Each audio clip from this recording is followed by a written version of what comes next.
Bismillahirrahmanirrahim. Assalamu alaikum. I welcome you to the video session of Kentucky Publishers. Before going into the topic, let's first make sure that you are having the book of General Science grade 5 in your hand, and along with that the summer pack as well. All the concepts being discussed in these books are replicated and given in detail in the summer pack. Summer pack is for the summer vacations. All the tasks are given here. Beside this, if you need further help, then you can download the resource pack, which includes all the solutions of the exercises of the textbook. Dear students, you studied about friction. Can anybody tell me what is frictional force? शाबाश. Friction किसे कहते हैं? What is friction? Yeah. What is frictional force? Shabash. You remember I had repeated a definition with you. Okay. This is the definition of frictional force. The force that opposes the motion of an object is called as friction. For example, हम किसी चीज को इस direction में move करना चाहते हैं. एक इनडायरेक्टली एक फोर्स है जो हमें नजर नहीं आती, जो हमें हमारी इस फोर्स को रोकती है. ये फोर्स जो हम अप्लाई करते हैं इस साइड पे, इसके अपोजिट साइड पे जो फोर्स है, this is called as friction. Now today we are going to discuss about the causes of frictional force. क्यों होता है? What are the main causes of frictional force? उसको हम डिस्कस करेंगे और उसके साथ हम कोशिश करेंगे कि हम advantages and disadvantages of friction भी डिस्कस कर लें. So my dear students, coming towards the first one, the causes of frictional force या the causes of friction. See this picture. Normally हमें जो चीज़ें रोड्स या कोई और सरफेस बिल्कुल प्लान नज़र आती है. ये एक बॉडी नीचे वाली और एक दूसरी ये वाली बॉडी. अब ये जो टू बॉडीज़ हैं, फर्ज करो इस बॉडी को हम लेफ्टवर्ड लेके जाते हैं, ये राइट साइड और ये लेफ्ट साइड. राइट. अब जब हम इसको लेफ्ट साइड पे लेके जाएंगे तो हमें नज़र आता है कि ये बिल्कुल स्मूथ है, लेकिन ये स्मूथ नहीं होता. इसको अगर हम थोड़ा सा बारीकली देख लें with microscope, then we see that there are some interlocks in both the surfaces. दोनों सरफेसेस स्मूथ नहीं है, ये इंटरलॉक करती हैं, कुछ ना कुछ इस पे होता है. जब ये ऊपर वाली बॉडी नीचे वाली बॉडी के सरफेस के ऊपर हम स्लाइड करते हैं तो इनके आपस में जो ऊपर नीचे जगह हैं वो एक दूसरे को इंटरलॉक कर देती हैं और उसको स्लाइड करना ये मुश्किल बना देती हैं. तो प्यारे बच्चों, आप लोग, अगर आपको याद हो, कल हमने डिस्कस किया था एक स्मूथ सरफेस और एक रफ सरफेस. मैं आपको कल वाला पिक्चर दोबारा दिखाता हूं, आप लोग थोड़ा सा इसको गौर से देख लें.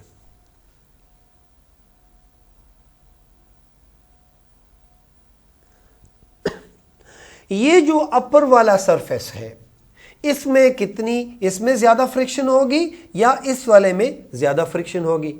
This one is very very smooth.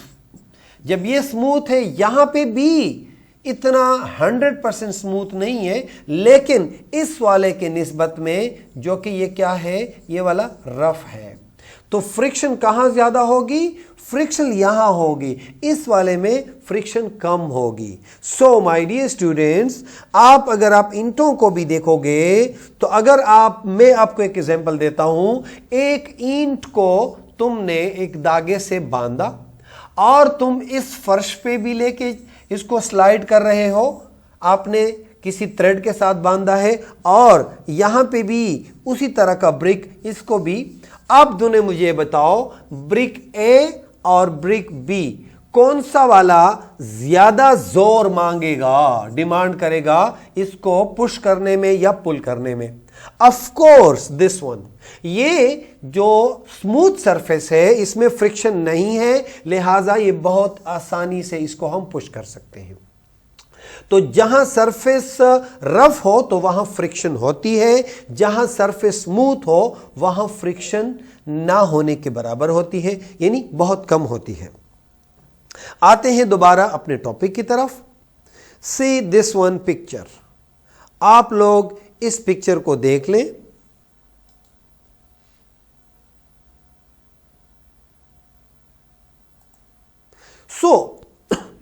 Book देखते हैं व्हाट इज रिटन हियर, तो फिर आपके लिए और आसान हो जाएगा।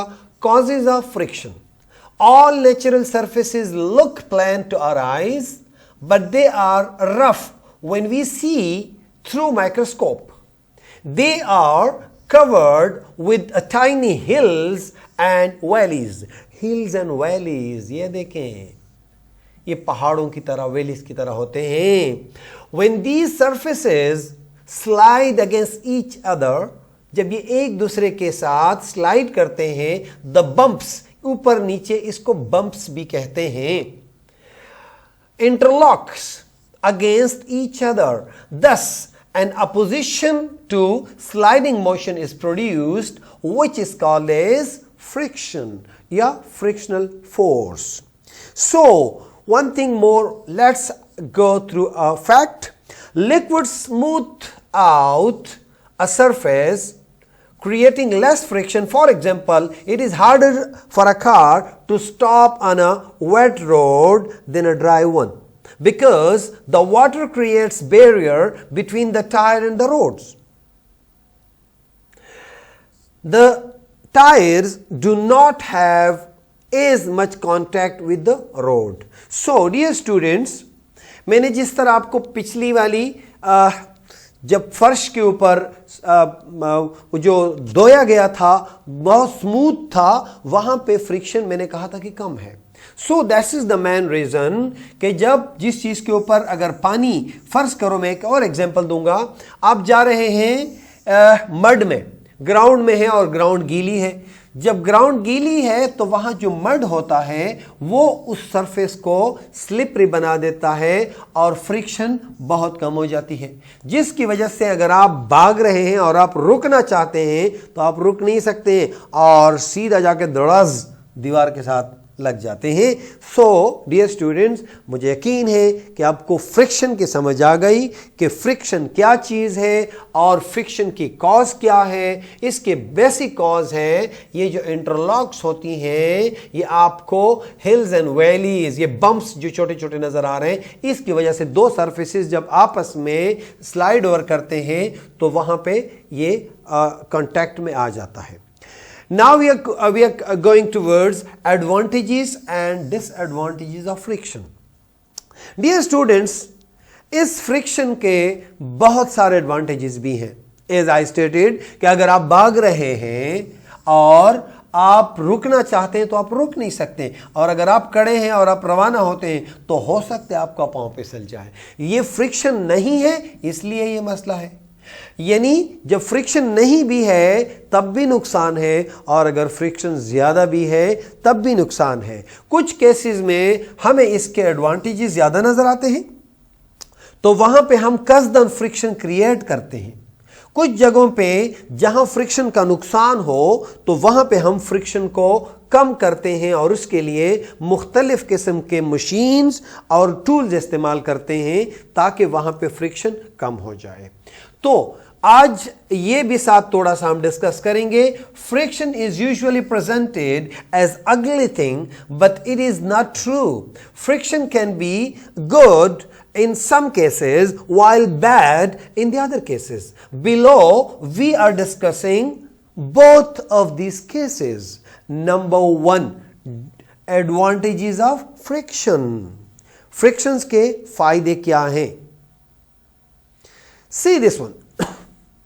ये आपको रोड पे जो नजर आ रहे हैं, you are jogging on the road, right? And अगर ये उस तरीके से स्मूथ टाइल्स लगे हैं तो यहां पे जो आपका यानी आपके जो शू का कांटेक्ट है इस रफ सरफेस के साथ, अगर ये स्मूथ हो जाए तो आप चल नहीं सकते, वॉकिंग क्या हो जाएगी, खत्म हो जाएगी। या शीशे के ऊपर अगर बिल्कुल प्लान स्मूथ ग्लास है तो उसके ऊपर चलना क्या होगा, बहुत मुश्किल होगा। Why?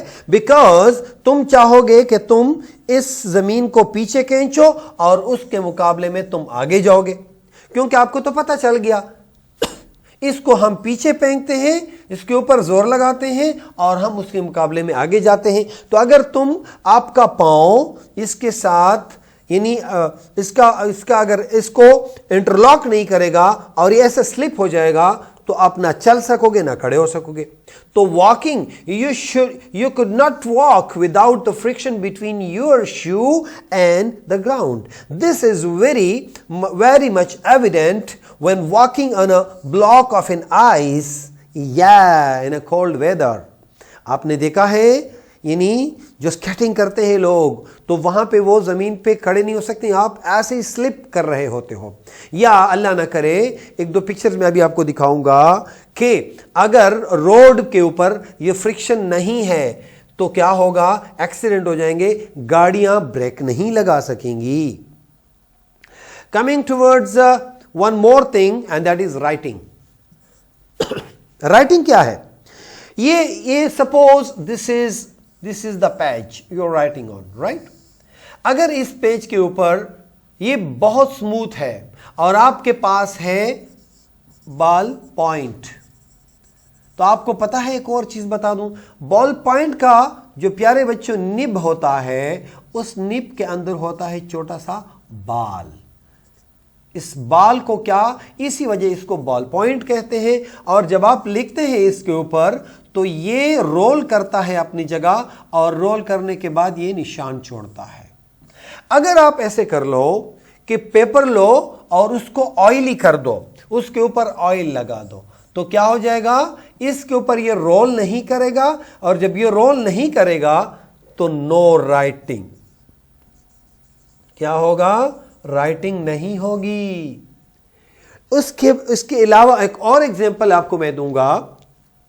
जब आप इसी ऑयली के ऊपर पेंसिल से लिखेंगे तब पेंसिल से भी इसके ऊपर आप नहीं लिख सकोगे, क्योंकि यहां फ्रिक्शन नहीं है और आपका जो पेंसिल होगा वो क्या होगा, वो उसमें स्लिप होगा, राइट।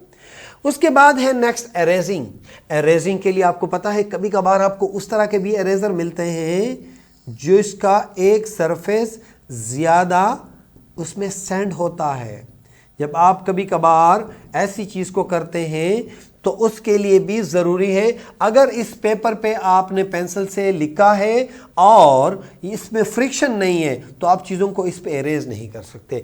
तो राइटिंग, एरेजिंग और उसके बाद मूविंग।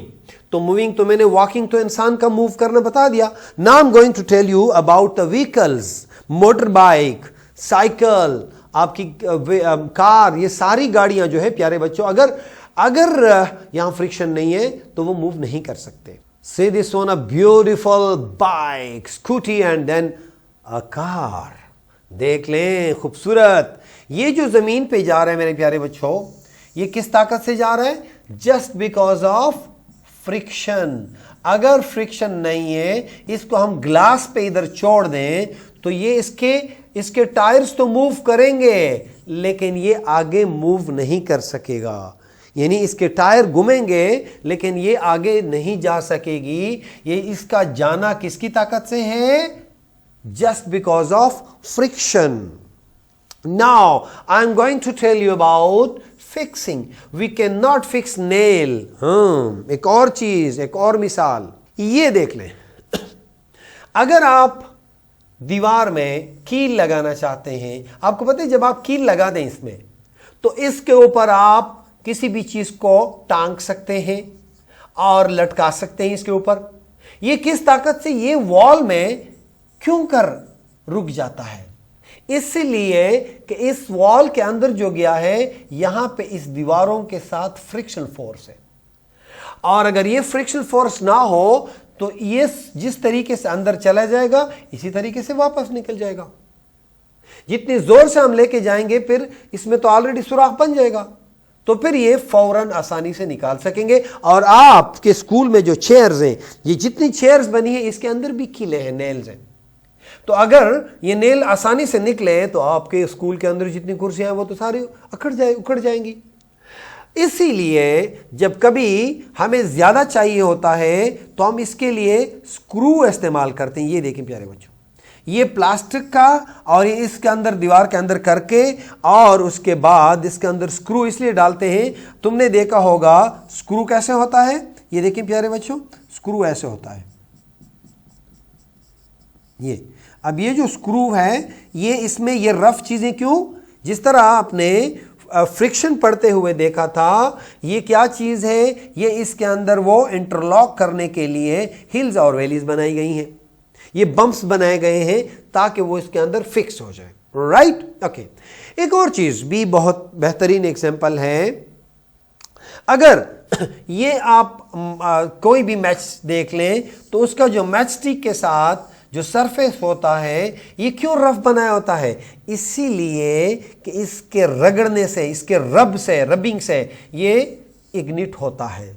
अगर ये गीला हो जाए, आपने कभी गौर किया है, अगर ये माचिस गीला हो जाए या इसके साथ जो मैस्टिक गीला हो जाए तो इसमें आग नहीं लगती, क्योंकि वो फ्रिक्शन खत्म हो गया। ये सारे एग्जाम्पल याद रखना है मेरे प्यारे बच्चों, आपके टीचर ने और आपके पेपर्स में ये चीजें आएंगी ताकि मेरे प्यारे प्यारे बच्चों को ये सारी याद हो। एक और बेहतरीन, and that is parachute. Parachute and swimmers, ये जो पैराशूटिस्ट है ये नीचे गिर रहा है, लेकिन ये क्या कर रहा है, हवा को यानी लिया हुआ है, हवा का जो फ्रिक्शन है उसको इस्तेमाल करता है। हाँ, इसके मुकाबले में अगर आप स्विमर को देखो, स्विमर क्या करता है, जब वो पानी में जाता है तो पानी को पीछे फेंकता है और एज ए रिजल्ट वो आगे जाता है। पैराशूटिस्ट्स और स्विमर्स क्या करते हैं, parachute use air friction to slow down their movement which prevent them from falling, ये नीचे नहीं गिर रहा। और similarly swimmer use water resistance to prevent drowning. ये ड्राउनिंग क्यों नहीं हो रहा, क्योंकि वो पानी को पीछे फेंकता है और एज ए रिजल्ट वो आगे जाता है। So my dear students, you have seen this thing.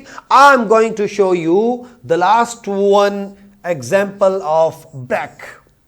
Brakes are used to slow down or stop the moving vehicles.